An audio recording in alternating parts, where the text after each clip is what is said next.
नमस्कार दोस्तों, स्वागत है आप सभी का इंडिया के लार्जेस्ट लर्निंग प्लेटफॉर्म अनअकैडमी पर। अगर आप लोगों ने राजस्थान 360 चैनल को सब्सक्राइब नहीं किया तो चैनल को सब्सक्राइब जरूर कर लें। ये चैनल जो है आपकी राजस्थान के जितने भी एग्जाम्स होते हैं उन सभी के लिए डेडिकेटेड है। चलिए स्टार्ट करते हैं। स्टार्ट करने से पहले अगर हम क्लासेज के बारे में बात करें तो रेगुलर 9 बजे आपको यहाँ पर क्लास अवेलेबल होती है। हम MCQ कर रहे हैं। अनअकैडमी से जुड़ने के कुछ बेनिफिट्स हैं, उसकी अगर हम यहाँ पर बात करें तो अनअकैडमी से अगर आप जुड़ते हैं तो जुड़ने के लिए आपको सबसे पहले प्ले स्टोर पर जाकर अगर अनअकैडमी की लर्निंग ऐप को इंस्टॉल करना है, अपने आप को रजिस्टर्ड करना है अपने रजिस्टर्ड मोबाइल नंबर से, और अपने गोल को सेलेक्ट करना है। जो आपका गोल है, जैसे कि RPSC आपका गोल है, तो अपने गोल को सेलेक्ट करना है।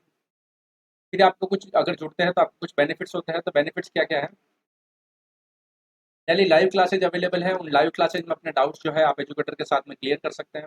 गोल्स में पार्टिसिपेट करके अपने आंसर्स को दे सकते हैं।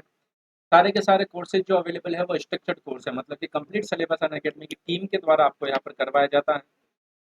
टाइम टू टाइम अपने आप को इवेल्यूएट कर सके इसलिए अनअकैडमी आपको यहाँ पर प्रोवाइड करवाता है लाइव टेस्ट एंड क्विजेज और अनलिमिटेड एक्सेस, मतलब कि जितने भी एजुकेटर्स है और जितने भी कोर्सेज है आप सभी को अनलिमिटेड टाइम के लिए एक्सेस कर सकते हैं। प्लस वो फ्री कोर्स के बारे में अगर हम बात करें तो प्लस कोर्स में आपको जहाँ complete syllabus, unlimited practice test, unlimited PDF notes और regular doubt clearing sessions available होते हैं, वही आपको ये सारी चीज़ें फ्री में अवेलेबल नहीं हो पाती। यहाँ पर आपको जो स्टूडेंट RS की प्रिपरेशन कर रहे हैं उनके लिए यहाँ पर अलग से आंसर राइटिंग के सेशन और मेंटरशिप गाइडेंस प्रोग्राम भी चलाए जाते हैं, तो उनको आप जरूर ज्वाइन कर सकते हैं। जो सब्सक्रिप्शन नहीं ले सकते हैं उनके लिए यहाँ पर टेस्ट सीरीज, यहाँ पर स्कॉलरशिप प्रोग्राम है, इसमें फर्स्ट रैंकर को आप यहाँ पर देख सकते हैं स्कॉलरशिप प्रोग्राम। तो वो फ्री स्कॉलरशिप टेस्ट सीरीज है, तो ये आप हर संडे को शाम को 4 बजे होती है, इसको आप जरूर ज्वाइन कीजिए। 12 महीने का अगर आप कोई सब्सक्रिप्शन लेते हैं तो 2 महीने फ्री है, मतलब कि 14 महीने के लिए उसकी वैलिडिटी होगी, और 24 महीने का अगर कोई सब्सक्रिप्शन लेते हैं तो 3 महीने फ्री है, मतलब कि 27 महीने की उसकी वैलिडिटी होगी। टेस्ट सीरीज आप यहाँ पर देख सकते हैं, कुछ टेस्ट सीरीज है, कुछ न्यू बैच कोर्सेज है जो स्टार्ट हुआ है, वो आप ज्वाइन कर सकते हैं। और जो स्टूडेंट यूपी, MP, बिहार व राजस्थान इन सभी की प्रिपरेशन एक साथ में करना चाहते हैं वो 10BV रेफरल कोड के साथ में 1130 रुपये प्रति माह में इस कोड को यूज कर सकते हैं। ये सारे के सारे कोर्सेज आपको अनलिमिटेड टाइम के लिए एक्सेस अवेलेबल होगा, तो ये सारे के सारे आप ज्वाइन कर सकते हैं। 1 साल का कोर्स जो है हमारा यहाँ पर 7,000 रुपये का है, और 2 साल का कोर्स जो है हमारा 8,400। अगर उसमें भी अगर आप 10VV कोड का उपयोग करते हैं तो आपको ये 7,000 रुपये का जो कोर्स है वो 6300 रुपये में अवेलेबल होगा, और 8,400 रुपये का जो हमारा कोर्स है वो 7,560 रुपये में आपको ये अवेलेबल होगा। तो इनको आप ज्वाइन कर सकते हैं 10VV रेफरल कोड के साथ में आसान किस्तों में। फीचर्स आप यहाँ पर देख सकते हैं। 1 साल का कोर्स हमको मात्र 15 रुपये प्रतिदिन के हिसाब से, और 2 साल का कोर्स मात्र 9 रुपये प्रतिदिन के हिसाब से अवेलेबल होता है। 10VV रेफरल कोड के साथ में किसी भी अनअकैडमी का प्लस कोर्स को ज्वाइन करते हैं तो आसान किस्तों में आप ज्वाइन कर सकते हैं, इसको ज्वाइन कर सकते हैं। पहला प्रश्न, मानसून शब्द किस भाषा से बना? मानसून शब्द की उत्पत्ति यहाँ पर कौन से भाषा से हुई है? अरबी, लैटिन, फारसी और इनमें से कोई नहीं।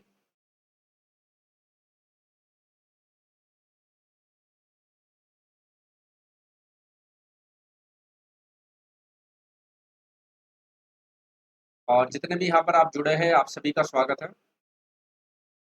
मानसून शब्द की उत्पत्ति इनमें से कौन सी भाषा से हुई है, आपको ये बताना है। तो मानसून शब्द की उत्पत्ति की अगर हम यहाँ पर बात करें तो अरबी भाषा के शब्द मौसम से हुई है।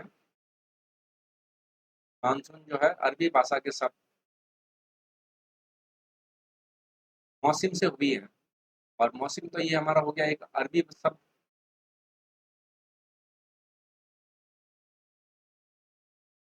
वही मौसम का अर्थ होता है पवनों का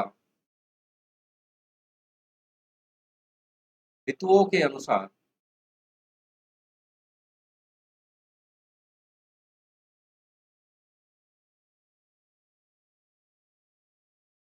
उलट जाना।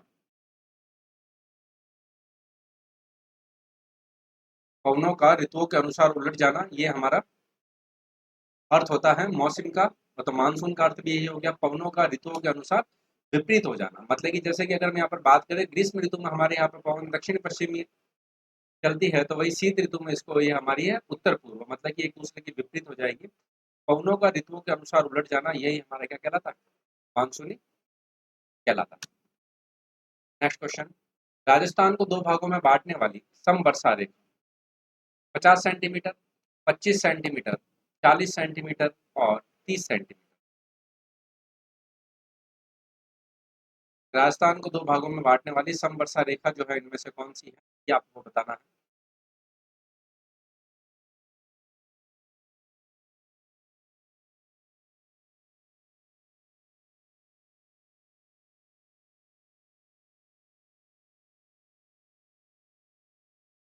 तो समवर्षा रेखा जो दो भागों में बांटती है, तो यहाँ पर ए हमारा सही आंसर हो जाएगा। बिल्कुल जो ए आंसर दे रहे हैं सभी सही आंसर दे रहे हैं।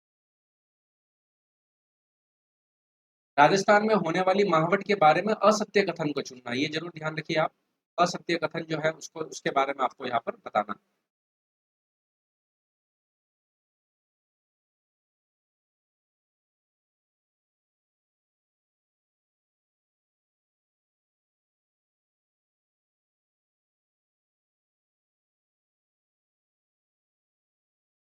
कौन सा स्टेटमेंट जो है यहाँ पर असत्य है? तो असत्य की अगर हम यहाँ पर बात करें तो डी जो स्टेटमेंट है हमारा, यहाँ पर डी जो है मावट के साथ मूसलाधार वर्षा भी होती है। मावट के साथ में जो है नहीं होती मूसलाधार वर्षा। इसके अलावा सारे स्टेटमेंट जो हमारा सही है।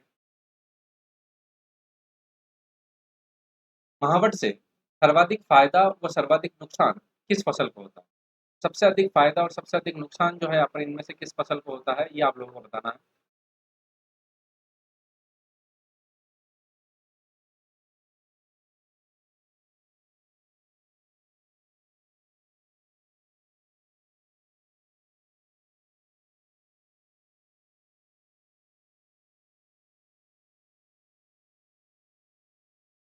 महावट से सबसे अधिक फायदा और सबसे अधिक नुकसान की अगर हम यहाँ पर बात करें, तो महावट से सबसे अधिक फायदा व सबसे अधिक नुकसान जो है यहाँ पर गेहूं व धनिया। बिल्कुल डी जिन्होंने भी आंसर दिया है यहाँ पर सही आंसर दे रहे हैं, गेहूं व धनिया। राजस्थान में महावट का आगमन कब होता है? तो इनमें से वह कौन सा समय है जब राजस्थान में महावट का आगमन होता है? सितंबर अक्टूबर, अक्टूबर नवंबर, नवंबर दिसंबर और दिसंबर जनवरी।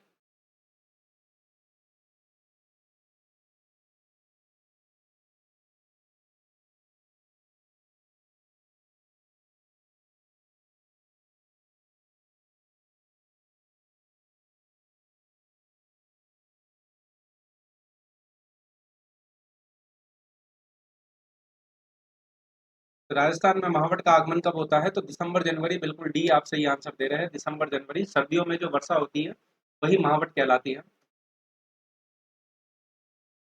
राजस्थान में महावट होती है, इनमें से किसके परिणाम स्वरूप राजस्थान में महावट होती है?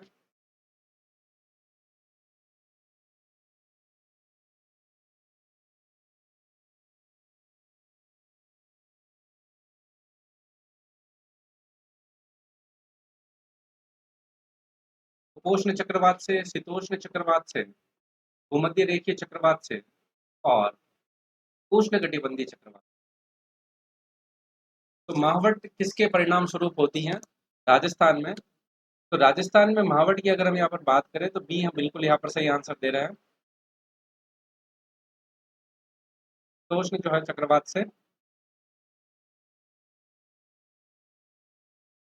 नेक्स्ट क्वेश्चन भी हमारे जो है महावट से रिलेटेड ही है। राजस्थान में महावट होती है हिमालय की ठंडी हवाओं से, भूमध्य रेखीय ठंडी पवनों से, उत्तरी पश्चिमी ठंडी पवनों से और पश्चिमी ठंडी पवनों से।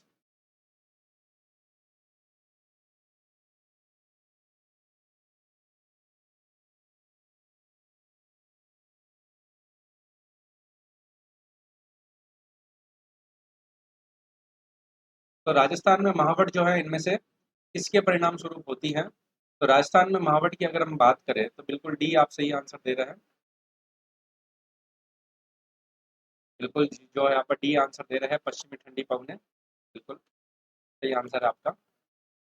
राजस्थान में सर्वाधिक वर्षा वाला जिला वह कौन सा जिला है जो सबसे अधिक वर्षा यहाँ पर करता है, होती है जहाँ पर?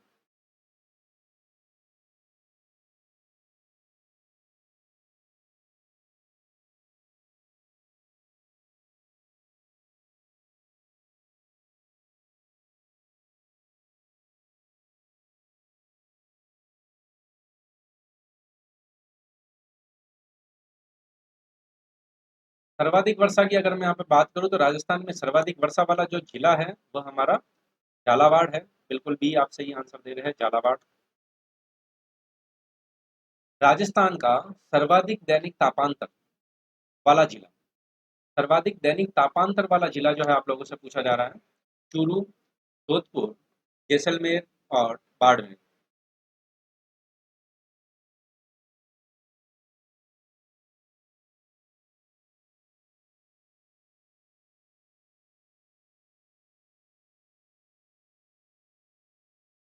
सर्वाधिक दैनिक तापांतर वाला जिला जो है इनमें से कौन सा है?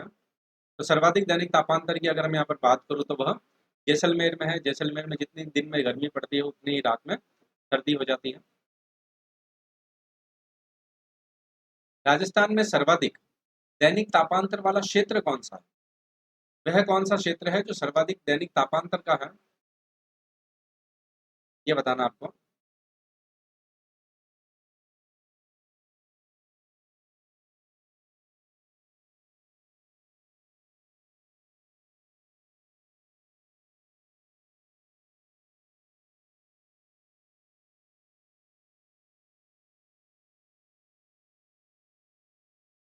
तो सर्वाधिक दैनिक तापांतर की अगर हम बात करूँ तो पश्चिमी क्षेत्र है, बिल्कुल बी सही आंसर है आपका।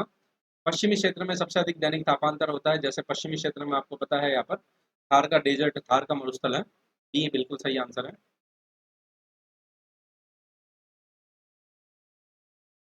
राजस्थान का सर्वाधिक गर्म जिला, तो इनमें से वे कौन सा जिला है जो सबसे अधिक गर्म है, इसका बताना है आपको।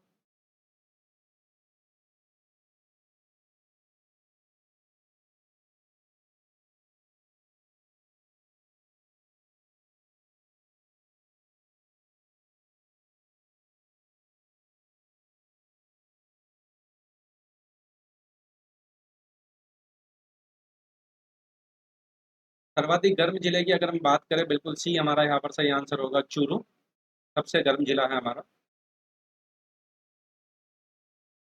लू के संदर्भ में कौन सा स्टेटमेंट सही नहीं है? सही नहीं के बारे में आप लोगों से पूछा गया है, ये आपको बताना है।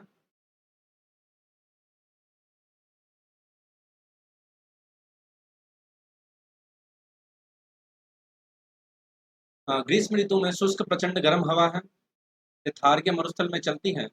सामान्य गति 70 से 80 किलोमीटर प्रति घंटा है और यह एक स्थायी पवन। तो सही नहीं की अगर हम यहाँ पर बात करें तो यह एक स्थायी पवन नहीं है, यह एक स्थानीय पवन। पहली चीज, स्थानीय पवन है और ये सिर्फ ग्रीष्म ऋतु में चलती है, ना कि शीत ऋतु में। तो यहाँ पर डी हमारा सही आंसर हो जाएगा। स्थायी पवन का मतलब जो है हमेशा चलती रहती है। राजस्थान में कौन सी जलवायु नहीं पाई जाती? हमारे राजस्थान में इनमें से कौन सी जलवायु नहीं मिलती हमको? ध्रुवीय, अर्ध शुष्क, शुष्क और आर्द्र।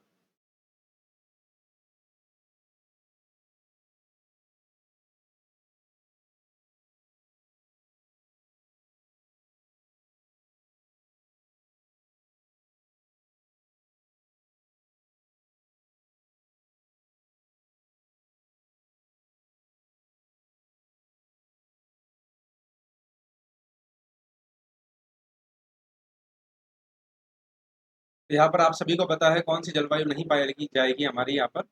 तो राजस्थान में हमारे यहाँ पर ध्रुवीय जलवायु नहीं मिलती। बिल्कुल ए सही आंसर दे रहे हैं आप सभी।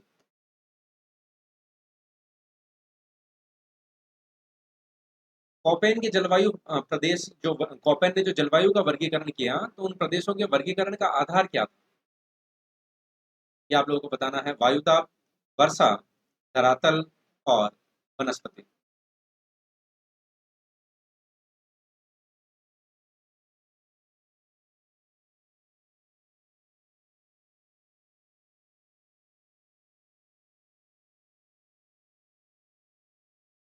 तो कॉपेन के जलवायु वर्गीकरण का आधार जो है वहां पर पाई जाने वाली वनस्पति है। डी जो है हमारा सही आंसर हो जाएगा। राजस्थान में शीतकालीन वर्षा का प्रमुख कारण, तो इनमें से कौन सा कारण है हमारे राजस्थान में शीतकालीन वर्षा का? ग्रीष्मकालीन मानसून, उत्तरी पूर्वी मानसून, पछुआ पवने और पश्चिमी विक्षोभ।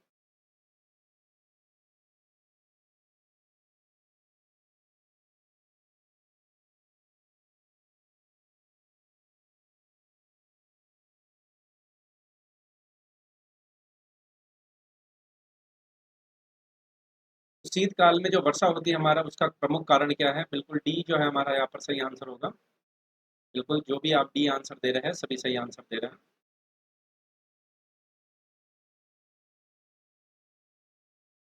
राजस्थान में औसत वर्षा होती है। औसत वर्षा कितनी होती है राजस्थान में हमारे?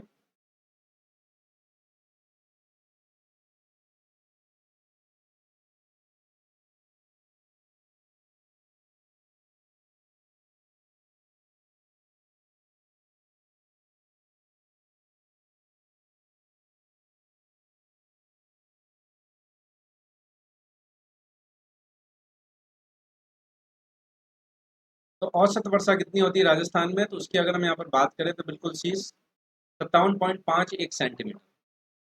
राजस्थान में औसत वर्षा की अगर हम बात करें तो सी हमारा यहाँ पर सही आंसर होगा, 57.51 सेंटीमीटर। राजस्थान का सबसे आर्द्र जिला, तो इनमें से वह कौन सा जिला है राजस्थान का जो सर्वाधिक आर्द्र है? जैसलमेर, उदयपुर, सिरोही और झालावाड़।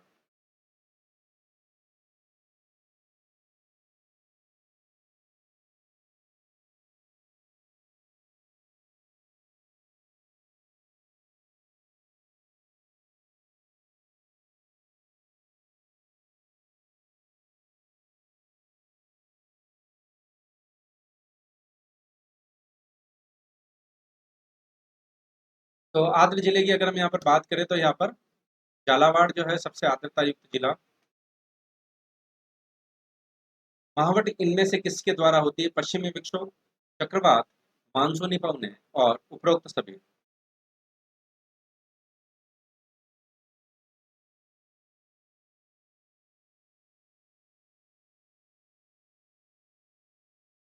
और जितने भी यहाँ पर जुड़े हैं, अगर आप लोगों को लेक्चर पसंद आए तो इसको लाइक जरूर कीजिए, शेयर जरूर कीजिए, और चैनल को सब्सक्राइब नहीं किया तो चैनल को सब्सक्राइब भी कर लीजिए।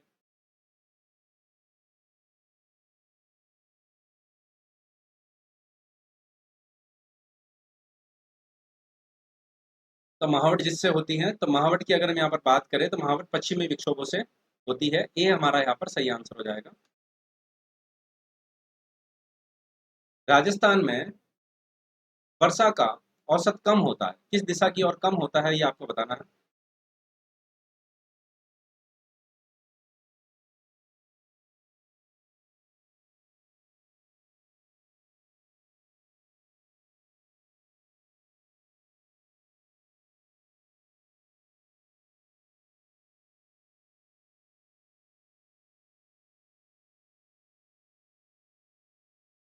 तो औसत कम की अगर हम यहाँ पर बात करें तो पूर्व से पश्चिम दिशा की ओर जो है औसत कम होता जाता है, घटता जाती है वर्षा की मात्रा।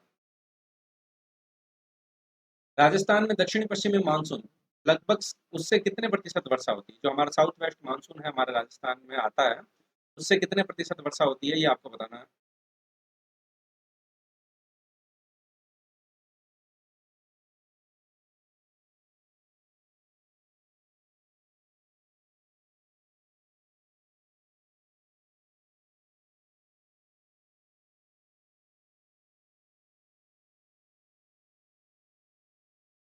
तो यहाँ पर वर्षा होती है हमारी 80 से 90%, सर्वाधिक वर्षा उसी से होती है। शीत ऋतु में राजस्थान का औसत तापमान कितना रहता है?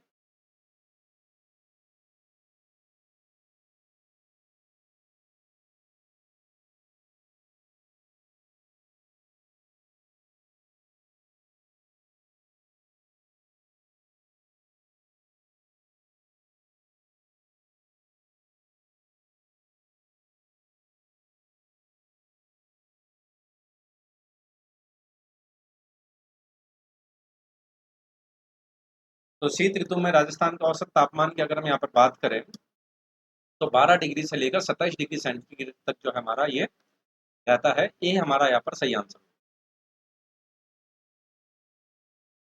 राजस्थान में सबसे पहले मानसून कौन से जिले में प्रवेश करता है? तो इनमें से वह कौन सा जिला है जहाँ पर सर्व सबसे पहले मानसून प्रवेश करता है? जालोर, बांसवाड़ा, सिरोही और जैसलमेर।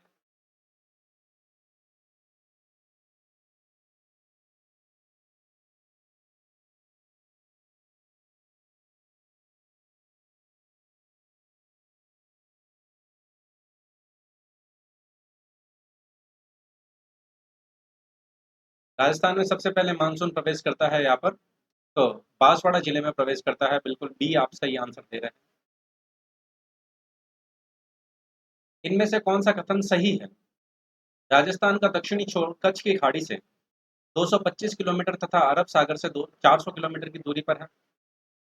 राजस्थान में प्रतिवर्ष औसतन 29 दिन वर्षा होती है। राज्य में जिला जिला स्तर पर राज्य में जिला स्तर पर सर्वाधिक 40 दिन झालावाड़ में और 38 दिन बांसवाड़ा में और सबसे कम 5 दिन जैसलमेर में वर्षा होती है। और डी सभी कथन सत्य। बिल्कुल यहाँ पर सारे के सारे स्टेटमेंट जो है हमारे सही है।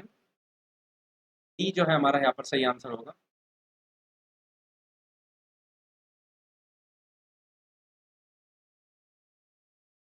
क्षेत्रफल की दृष्टि से राजस्थान का सबसे बड़ा कृषि जलवायु खंड, तो अकॉर्डिंग टू एरिया सबसे बड़ा राजस्थान का जो है कृषि जलवायु खंड कौन सा है इनमें से?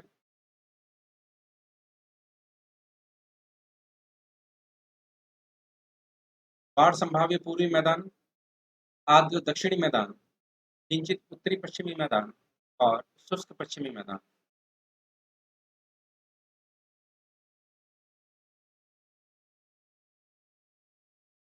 तो इसकी अगर हम यहाँ पर बात करें तो ये शुष्क पश्चिमी मैदान, डी जो है हमारा यहाँ पर सही आंसर हो जाएगा, शुष्क पश्चिमी मैदान। सबसे बड़ा क्षेत्र जो है हमारा कृषि जलवायु खंड के बारे में पूछा गया। जलवायु वेता व्लादिमीर कोपेन थे। व्लादिमीर कोपेन जो है यहाँ पर कौन से देश से थे? अमेरिका, जर्मनी, इंग्लैंड और फ्रांस।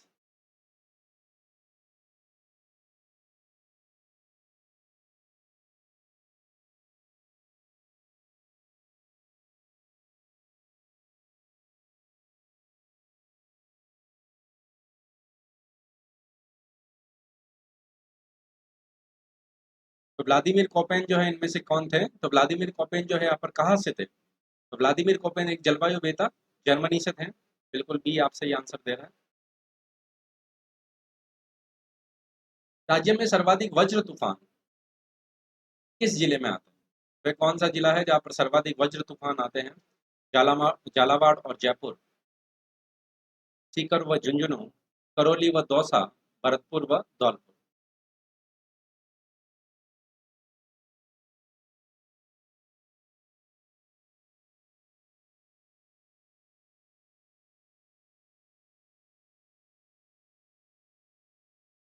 राजस्थान में सर्वाधिक वज्र तूफान जो है यहाँ पर कौन से जिलों से आते हैं? तो उसकी अगर हम बात करें तो झालावाड़ व जयपुर हमारा यहाँ पर सही आंसर होगा। ये हमारा सही आंसर। सागवान मुख्यतः राजस्थान के किस जिले में सर्वाधिक होते हैं? वे कौन से जिले हैं राजस्थान के जहाँ पर सबसे अधिक मात्रा में हमको सागवान मिलेंगे? डूंगरपुर व उदयपुर, चित्तौड़गढ़ व उदयपुर, बांसवाड़ा व झालावाड़, सिरोही व उदयपुर। सागवान मुख्यतः राजस्थान के किस जिले में सर्वाधिक होते हैं?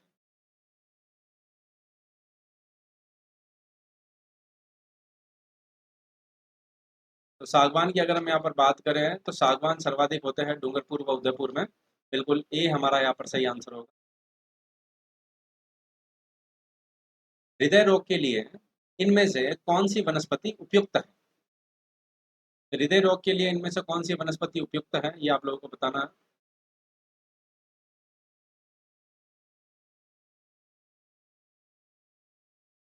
काली मुसली, सालर, अर्जुन और शंखपुष्पी।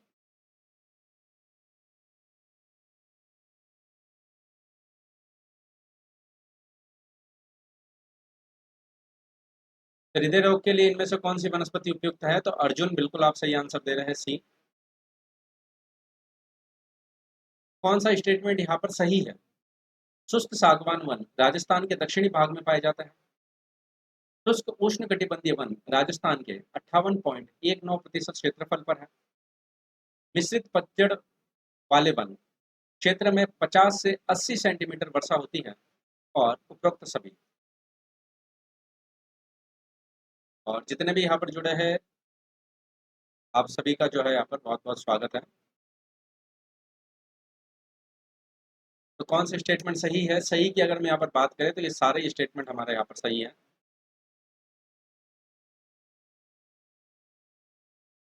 सबसे कम वन क्षेत्र राजस्थान के कौन से जिले में? तो ये राजस्थान का वो कौन सा जिला है जहाँ पर सबसे कम वन क्षेत्र है? जैसलमेर, बीकानेर, चूरू और झुंझुनू।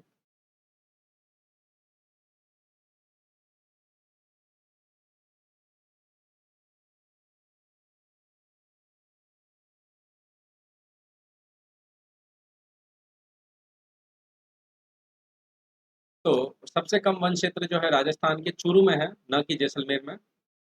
सी हमारा यहाँ पर सही आंसर होगा। विश्व जैव विविधता दिवस कब मनाया जाता है? तो इनमें से वे कौन सा दिन है? उस दिन विश्व जैव विविधता दिवस मनाया जाता है। 22 अप्रैल, 28 जनवरी, 15 फरवरी और 22 मई।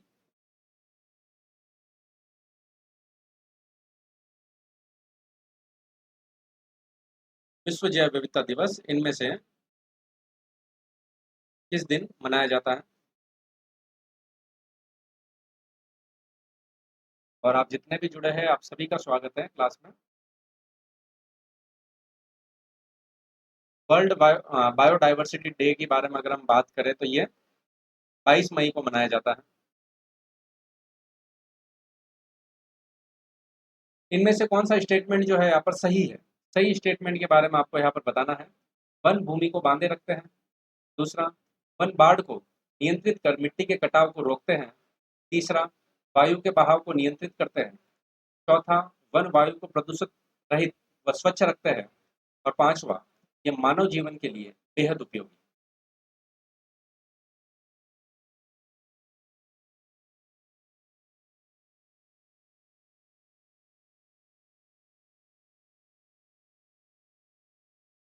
तो यहाँ पर कौन सा स्टेटमेंट सही है? तो बिल्कुल यहाँ पर सारे स्टेटमेंट, चार आप जो आंसर दे रहे हैं, सही आंसर है हमारा।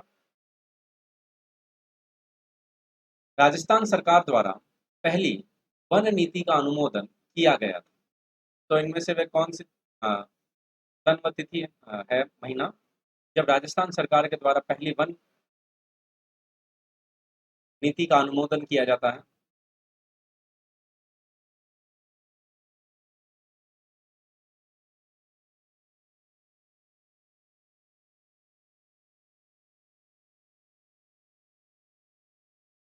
तो राजस्थान सरकार के द्वारा यहाँ पर फरवरी 2010 में पहली वन नीति का अनुमोदन किया जाता है। राजस्थान में वन मंडलों की संख्या है। तो वन मंडलों की संख्या राजस्थान में कितनी है? 8, 10, 12 और 14।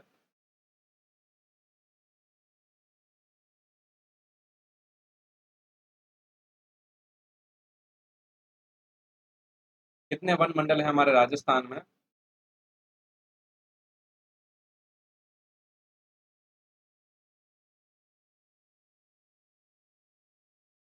राजस्थान की बात हो रही है यहाँ पर, न कि भारत की।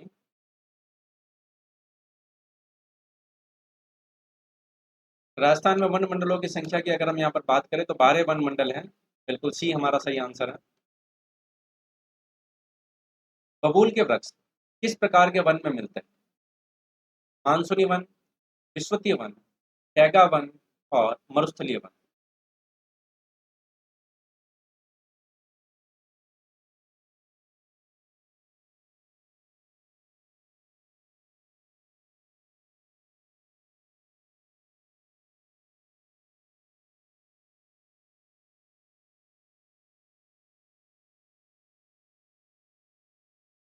बबूल के वन आप सभी लोगों को पता है, मरुस्थलीय वन है, हमारे राजस्थान में मिलते हैं।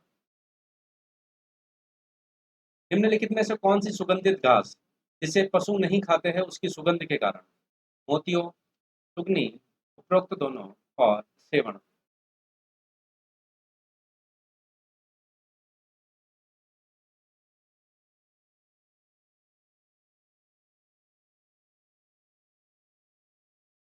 तो इनमें से वे कौन सी सुगंधित घास हैं जिसे पशु नहीं खाते हैं? तो पशु जो है यहाँ पर मोतियो व सुगनी नहीं खाते। खस व पामरोजा निम्न में से किस जगह पर पाया जाता है? तो इनमें से वे कौन सी जगह है जहाँ पर खस व पामरोजा मिलता है? नाथ द्वारा, लाठी क्षेत्र, भरतपुर क्षेत्र और नागपुर क्षेत्र।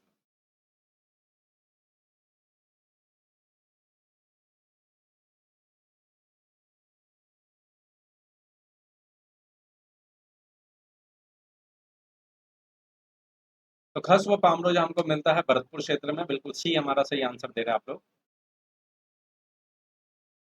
भारत का सुदूरस्थ दक्षिणी बिंदु मतलब कि जो है सदर्न मोस्ट पॉइंट जो है इनमें से कौन सा है हमारे इंडिया का? कन्याकुमारी पर है, रामेश्वरम पर है, इंदिरा पॉइंट पर है और पॉइंट कोलिमोर।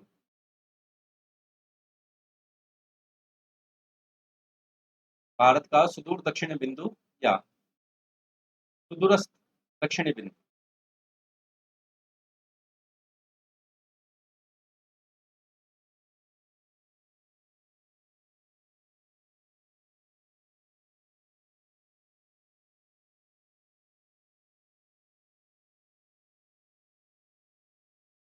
तो भारत का सुदूरस्थ दक्षिणी बिंदु की अगर हम यहाँ पर बात करें तो इंदिरा पॉइंट ही हमारा यहाँ पर सही आंसर हो जाएगा, जो ग्रेट निकोबार पर।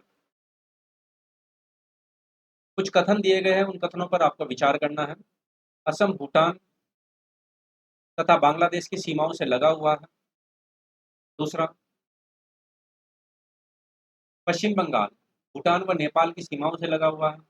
तीसरा, मिजोरम बांग्लादेश व म्यांमार की सीमाओं से लगा हुआ है। और उपरोक्त में से कौन सा कथन सही है? सही स्टेटमेंट जो है हमारे उसके बारे में आपको बताना है।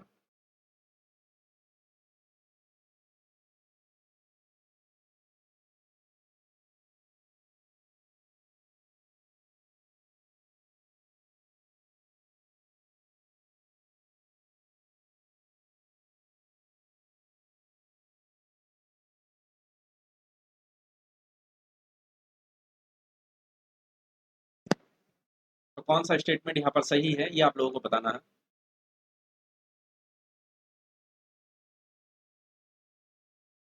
सही स्टेटमेंट की अगर मैं आप बात करूँ तो यहाँ पर तीनों के तीनों स्टेटमेंट जो है हमारे सही है। उच्च दाब क्षेत्र से भूमध्य सागर की ओर चलने वाली पवनें होती है। भूमध्य सागर की ओर चलने वाली पवनें हाई प्रेशर बेल्ट से जो है मेडिटेरियन सी की ओर जो चलती है। व्यापारिक पवनें, पछुआ पवनें, समुद्री पवनें और इनमें से कोई नहीं।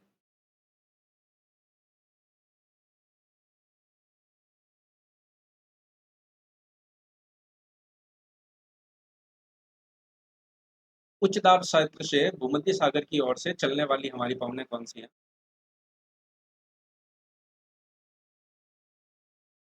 तो उन पवनों की अगर हम यहाँ पर बात करें तो व्यापारिक पवनें ट्रेड विंड जो है हमारी कहलाती है वह। हवाई जहाज प्राय किस में उड़ते हैं? तो वह कौन सा मंडल है जिसमें हवाई जहाज उड़ते हैं? क्षोभ मंडल, ओजोन मंडल, समताप मंडल और मध्य मंडल।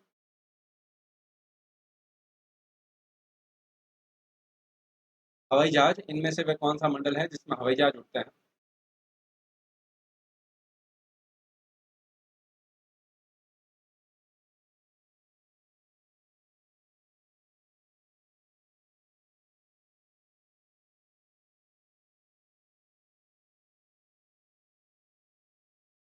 तो हवाई जहाज जो है हमारे यहाँ पर समताप मंडल में उड़ते हैं। समताप नाम से पता चलता है जहाँ तापमान समान रहता है वायुयान जो है वहाँ पर उड़ान भरते हैं। वायुमंडल की सबसे निचली परत कहलाती है। तो इनमें से वह कौन सी है जो वायुमंडल की सबसे निचली परत है? क्षोभ मंडल, समताप मंडल, आयन मंडल और मध्य मंडल। वायुमंडल की सबसे निचली परत इनमें से कौन सी है ये आप लोगों को बताना है। क्षोभ मंडल, समताप मंडल, आयन मंडल और मध्य मंडल।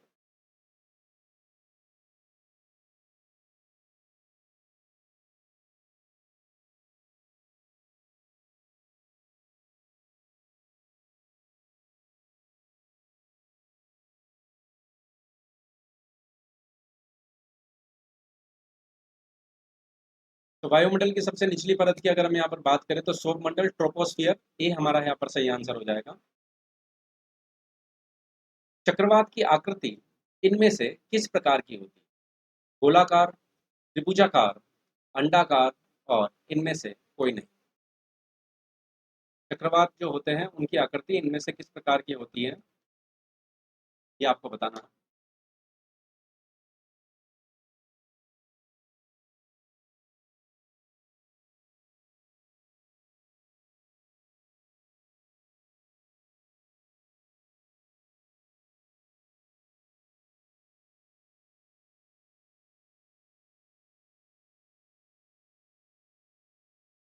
चक्रवात की आकृति जो है इनमें से किस प्रकार की होती है? अंडाकार, बिल्कुल सी हमारा यहाँ पर सही आंसर हो जाएगा, अंडाकार।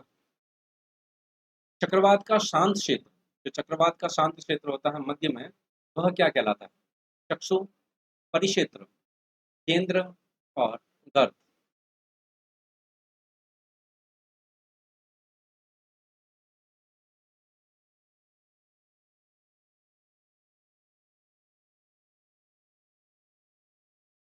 चक्रवात का शांत क्षेत्र इनमें से क्या कहलाता है? चक्षु, परिक्षेत्र, केंद्र और गर्त।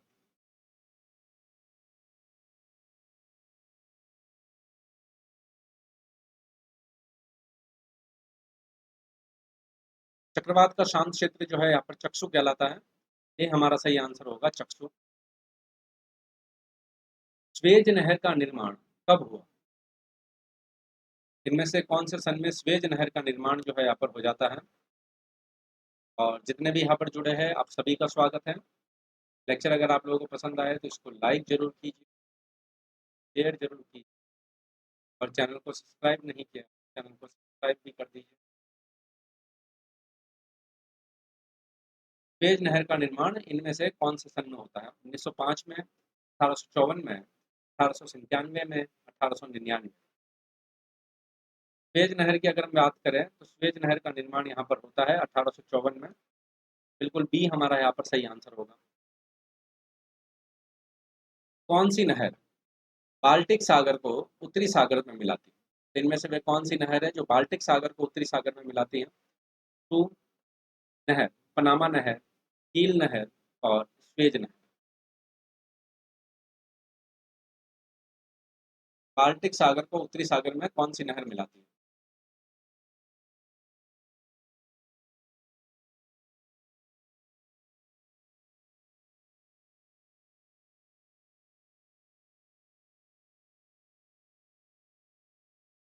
बाल्टिक सागर को उत्तरी सागर में अगर हम बात करें तो यहाँ पर जो है कील नहर होगा, सी जो है हमारा सही आंसर हो जाएगा। क्रा नहर कौन से देश में स्थित है? तो क्रा नहर जो है इनमें से कौन से देश में है? फिनलैंड, जर्मनी, थाईलैंड और भारत।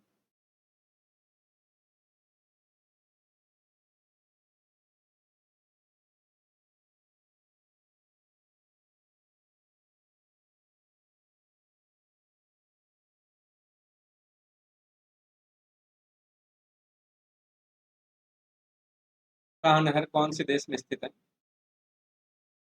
तो बिल्कुल थाईलैंड में स्थित है, सी हमारा सही आंसर हो जाएगा। विश्व की सबसे बड़ी जहाज रानी नहर, तो इनमें से विश्व की सबसे बड़ी जहाज रानी नहर, नील नहर, तू नहर, वेज नहर और पनामा नहर।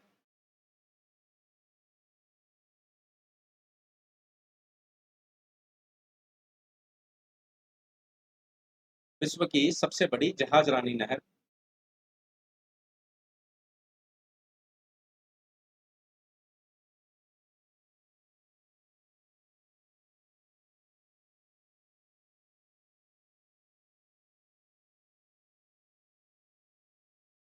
तो विश्व की सबसे बड़ी जहाज रानी नहर बिल्कुल स्वेज नहर, ही हमारा सही आंसर होगा।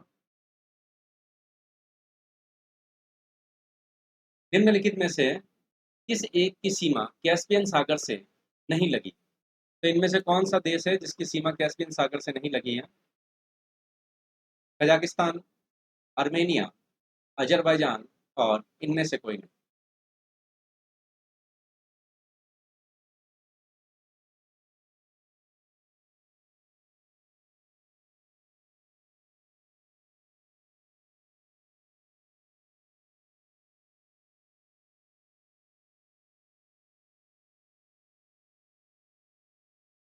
तो इनमें से आर्मेनिया की सीमा जो है कैस्पियन सागर से नहीं लगी है। निम्नलिखित में से कौन सी झील तंजानिया व युगांडा के मध्य अंतर्राष्ट्रीय सीमा का निर्माण करती है? वह कौन सी झील है जो तंजानिया व युगांडा के मध्य है? मलावी झील, चाड झील, विक्टोरिया झील और इनमें से कोई नहीं।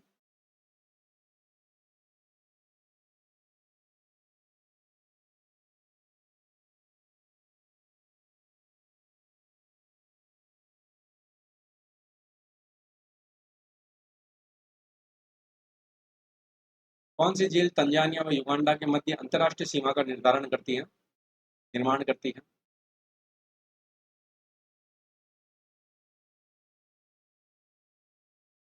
तो लेक विक्टोरिया, इनके मध्य जो है अंतर्राष्ट्रीय सीमा युगांडा व तंजानिया के मध्य। तो आप जरूर ध्यान रखना, विक्टोरिया जो लेक है 3 देशों में है, केन्या, युगांडा और तंजानिया।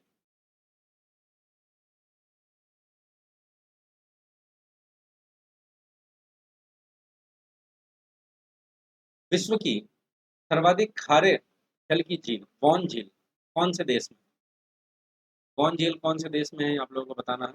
चीन में, तुर्की में, इराक में और फ्रांस में।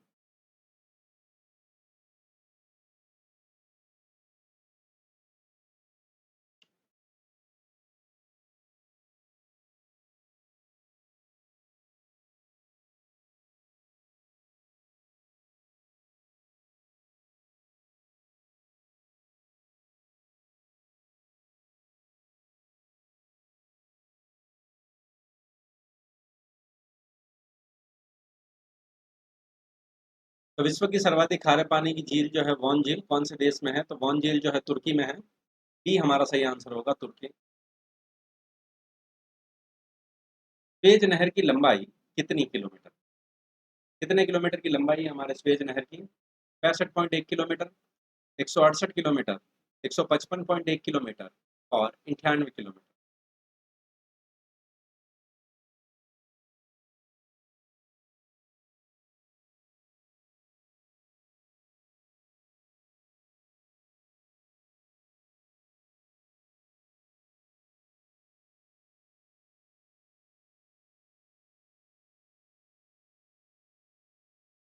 स्वेज नहर की लंबाई की अगर मैं बात करूं तो 168 किलोमीटर की लंबाई है स्वेज नहर की। बी हमारा यहाँ पर सही आंसर होगा। निम्नलिखित नदियों में से राजस्थान में कौन सी रुंडित सरिता कहलाती है? तो इनमें से वे कौन सी नदी है राजस्थान की जिसे हम रुंडित सरिता के नाम से जानते हैं? वाकल, खारी, बाणगंगा और कोठारी। और जितने भी यहाँ पर जुड़े हैं आप सभी का स्वागत है। रुंडित सरिता के नाम से किसे जाना जाता है?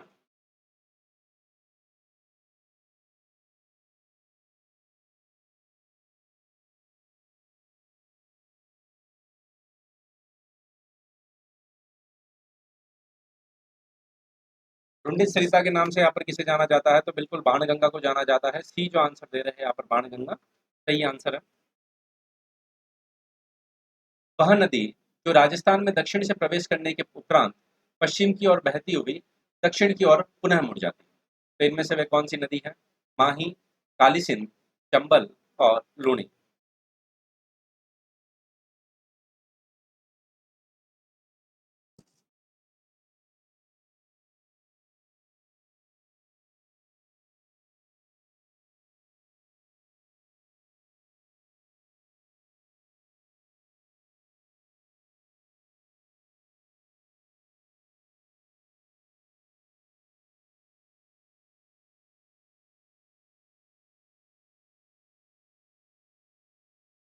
तो वह कौन सी नदी है? तो माही नदी जो है यहाँ पर है वह नदी जो दक्षिण की ओर से प्रवेश करती है, पश्चिम की ओर मुड़ती है और वापस जो है पुनः दक्षिण की ओर मुड़ जाती है। इजरायल की पहाड़ियों से निकलने वाली खारी नदी इनमें से किस अपवाह तंत्र का भाग? तो इजरायल की पहाड़ियों से निकलने वाली खारी नदी जो है यहाँ पर बंगाल की खाड़ी, अरब सागरीय, अनिश्चित अफवाह और आंतरिक अफवाह।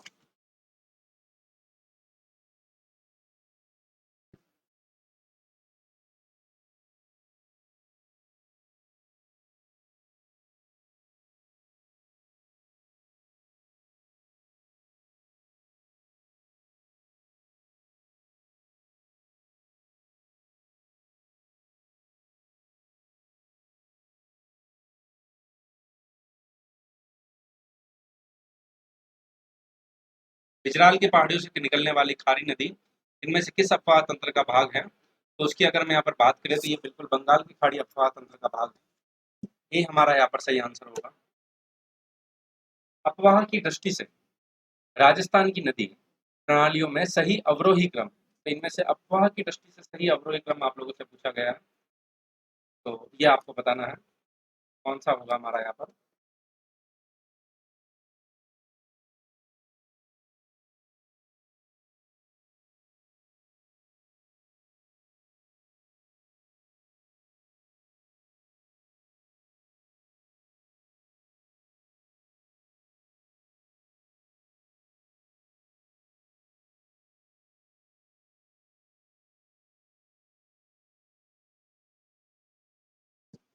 तो अफवाह की दृष्टि से अगर हम यहाँ पर बात करें तो बिल्कुल यहाँ पर बनास, लूनी, चंबल और माही राजस्थान में अफवाह की दृष्टि से आप लोगों से पूछा गया था, तो यहाँ पर बी हमारा सही आंसर होगा, ना कि ए। इनमें से कौन सा सुमेलित नहीं है, तो कौन सा सुमेलित नहीं है ये आप लोगों को बताना है। माही झाखम, लूनी सूकड़ी, बनास मेज और चंबल पार्वती।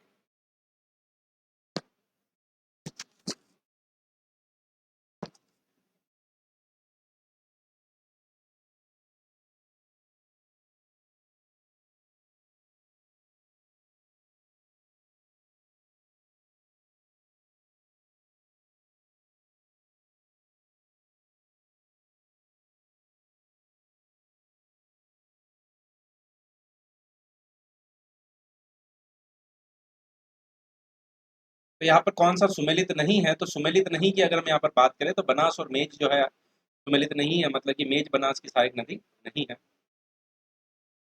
सांबर झील में नहीं गिरने वाली नदी, तो इनमें से वह कौन सी नदी है जो सांबर झील में नहीं गिरती है। मेंथा, कांतली, खंडेल और रूपनगढ़।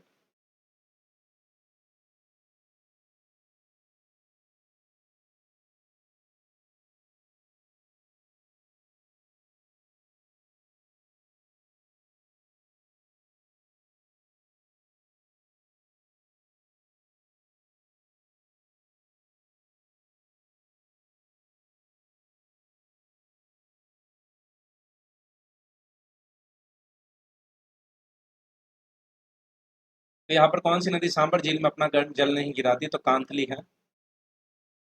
अनास, एराव, सोम जिस नदी की सहायक नदी है, तो इनमें से वह कौन सी है। माही, बनास, साबरमती और काली सिंध।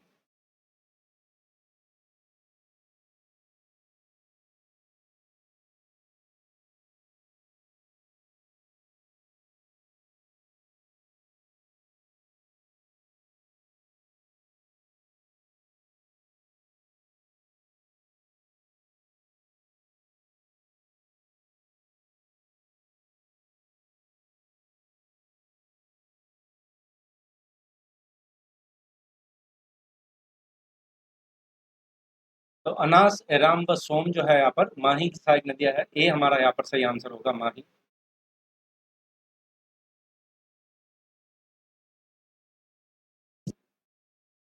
कोसी व काली सिंध जिस प्रवाह से जुड़ी है, तो कोसी नदी व काली सिंध नदी जो है इनमें से कौन से प्रवाह से जुड़ी हुई है। सिंधु नदी, आंतरिक प्रवाह, ब्रह्मपुत्र नदी और गंगा नदी।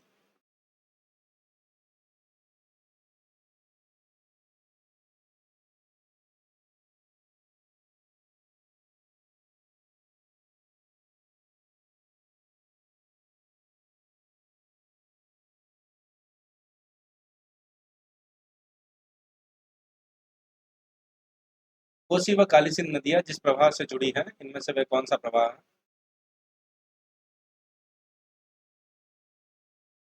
उसकी अगर हम यहाँ पर बात करें तो गंगा नदी जो है हमारा यहाँ पर सही आंसर होगा। रणकपुर जैन मंदिर किस नदी के तट पर, तो इनमें से वह कौन सी नदी है जहाँ पर रणकपुर जैन मंदिर आपको मिलता है। माही, गंभीरी, बेड़च और मथाई।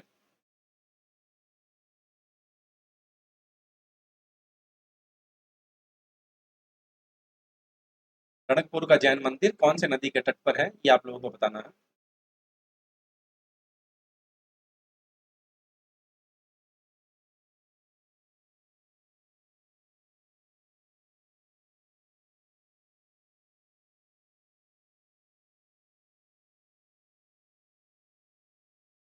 तो रणकपुर का जैन मंदिर हमारी मथाई नदी के तट पर है, डी हमारा यहाँ पर सही आंसर होगा, बिल्कुल डी जो आंसर दे रहे हैं आप सभी सही आंसर दे रहे हैं।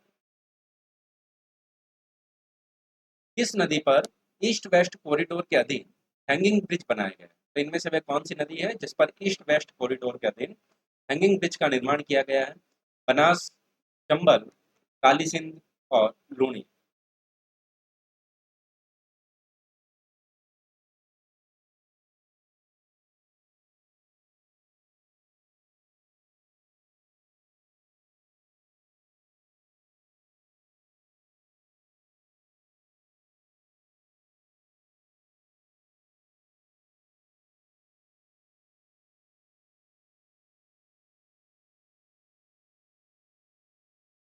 तो ईस्ट वेस्ट कॉरिडोर के अधीन हैंगिंग ब्रिज का निर्माण यहाँ पर कौन सी नदी पर किया गया है? तो हैंगिंग ब्रिज का निर्माण यहाँ पर बिल्कुल चंबल, जो आप आंसर दे रहे हैं बिल्कुल सही आंसर दे रहे हैं। कांठल की गंगा और कामधेनु के नाम से प्रसिद्ध नदियों के लिए सही मतलब जो है यहाँ पर कौन सा युग्म सही है? कांठल की गंगा और नदियों के लिए कामधेनु के लिए बनास व काली सिंध, लूनी व परबन, जोजरी व बाणगंगा, माही और चंबल। कांठल का गंगा और कामधेनु के नाम से प्रसिद्ध नदियों का सही युग्म आपको बताना है।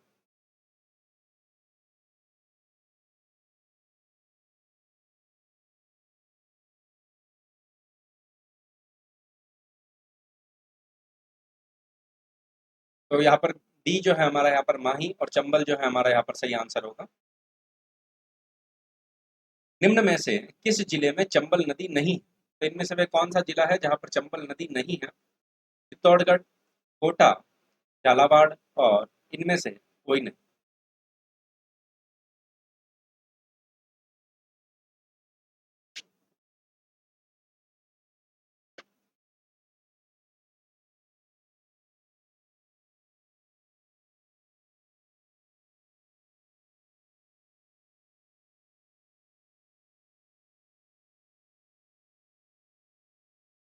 तो इनमें से वह कौन सा जिला है जहाँ पर चंबल नदी नहीं गुजरती है? तो झालावाड़ जो है हमारे यहाँ पर, वहां से चंबल नदी नहीं गुजरती। बीकानेर में प्रवाहित होने वाली नदी कौन सी है? इनमें से वह कौन सी नदी है जो बीकानेर में प्रवाहित होती है? घग्गर, कंकाती, हारी और इनमें से कोई नहीं।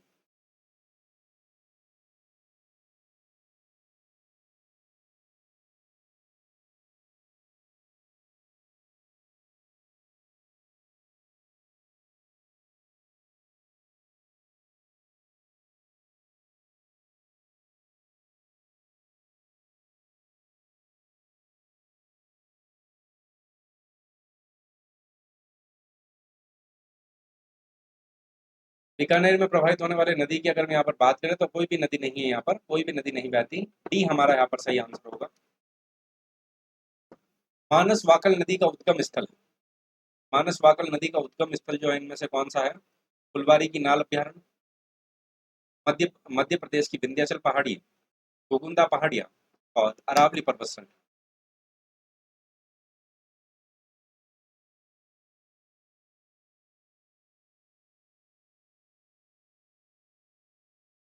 फुलवारी की नाल अभ्यारण्य जो है यहाँ पर, सॉरी, मानस वाकल नदी का जो है उद्गम स्थल आप लोगों से पूछा गया है। फुलवारी की नाल अभ्यारण्य, मध्य प्रदेश की विंध्याचल पहाड़ी, गोगुंदा की पहाड़ियाँ और अरावली पर्वत श्रृंखला।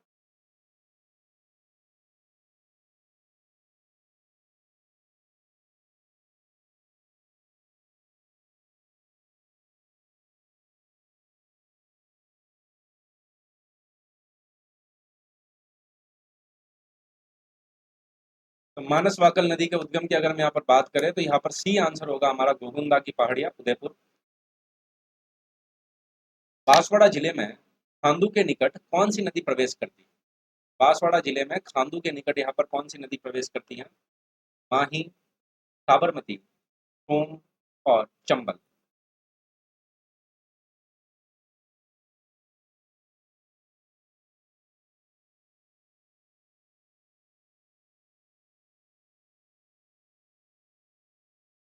बांसवाड़ा जिले में खांदू के निकट कौन सी नदी प्रवेश करती है?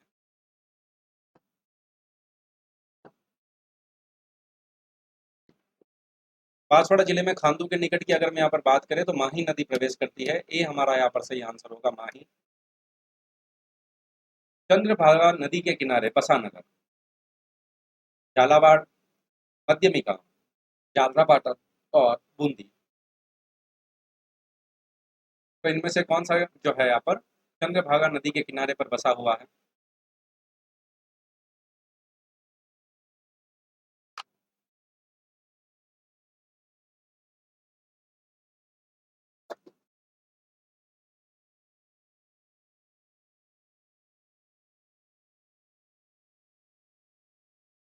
चंद्रभागा नदी के किनारे बसा हुआ नगर की अगर हम यहाँ पर बात करें तो बिल्कुल सी हमारा यहाँ पर सही आंसर दे रहे हैं आप, झालरापाटन। जवाई नदी लूनी की प्रमुख सहायक नदी है। यह लूनी नदी में जो है किस ओर से मिलती है? तो मतलब कि जवाई नदी जो है यहाँ पर लूनी की जो सहायक नदी है, लूनी में किस ओर से मिलती है? दाई ओर से, बाई ओर से, उत्तर दिशा से और दक्षिण दिशा से।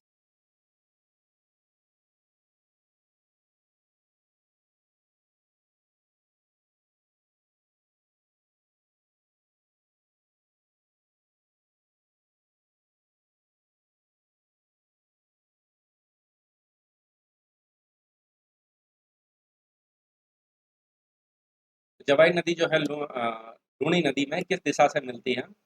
जवाई नदी लूनी नदी में जो है लेफ्ट हैंड साइड से मिलती है, बाई ओर से मिलती है। वाकल, चेई, हथमती, मेसवा, बेतरक एवं माजम नदियाँ किस नदी की सहायक नदियाँ? तो ये नदियाँ जो है यहाँ पर इनमें से किस नदी की सहायक नदियाँ हैं?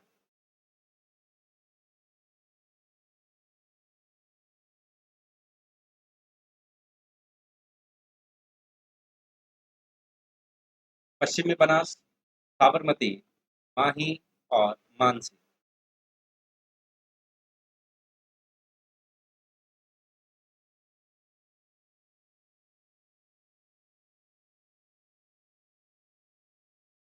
वाकल, सही, हथमती, मेसवा व बेतरक। उसकी अगला आंसर की अगर हम बात करें तो बी, बिल्कुल ये साबरमती की हमारी सहायक नदियाँ है, बी हमारा यहाँ पर सही आंसर होगा। कोटा बारा की सीमा बनाकर बहने वाली नदी, वह कौन सी नदी है जो कोटा और बारा की सीमा बनाकर बहती है? आहू, काली सिंध, परमन और पार्वती।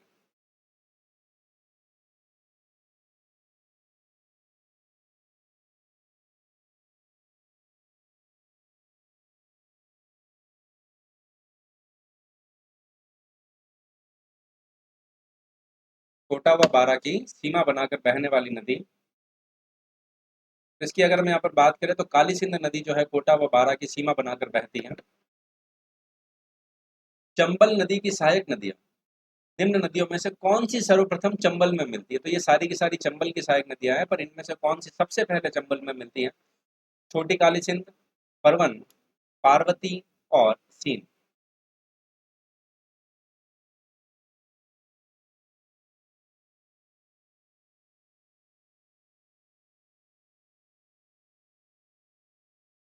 चंबल नदी की सहायक नदी निम्न नदियों में से कौन सी सर्वप्रथम चंबल नदी में मिलती है?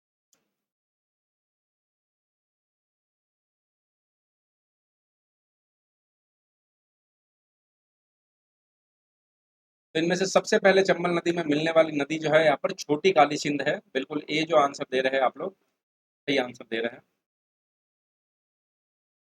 निम्नलिखित में से गोगुंदा के पठार से होकर बहने वाली नदी, तो इनमें से वे कौन सी नदी है जो गोगुंदा के पठार से होकर बहती है? चंबल नदी, बनास नदी, माही नदी और कोठारी नदी। तो आज की क्लास में हम इतने ही प्रश्न करेंगे हमारे।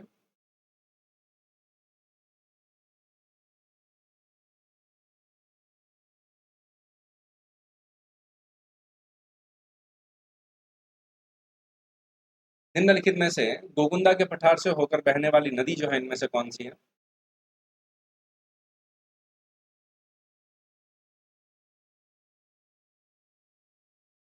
तो गोगुंदा के पठार से होकर बहने वाली नदी जो है यहाँ पर बनास नदी, बी हमारा यहाँ पर सही आंसर हो जाएगा। तो रिमेनिंग क्वेश्चन जो है हमारे नेक्स्ट क्लास में करेंगे। और 10 BB मेरा रेफरल कोड है, अनअकैडमी के किसी भी कोर्स में एडमिशन के समय चाहे 10% डिस्काउंट आपको मिलेगा, और साथ ही फ्री स्पेशल क्लासेज अगर आपको देखनी है तो आप मेरे रेफरल कोड 10 BB के साथ में अनअकैडमी पर रजिस्टर कर सकते हैं। लेक्चर अगर आपको पसंद आए तो इसको लाइक ज़रूर कीजिए, अधिक से अधिक शेयर ज़रूर कीजिए। चैनल को सब्सक्राइब नहीं किया तो चैनल को सब्सक्राइब ज़रूर कीजिए और बेल आइकन को प्रेस कीजिए ताकि आपको रेगुलर नोटिफ़िकेशन जो है मिलते रहेंगे। Thank you so much, thanks a lot, bye take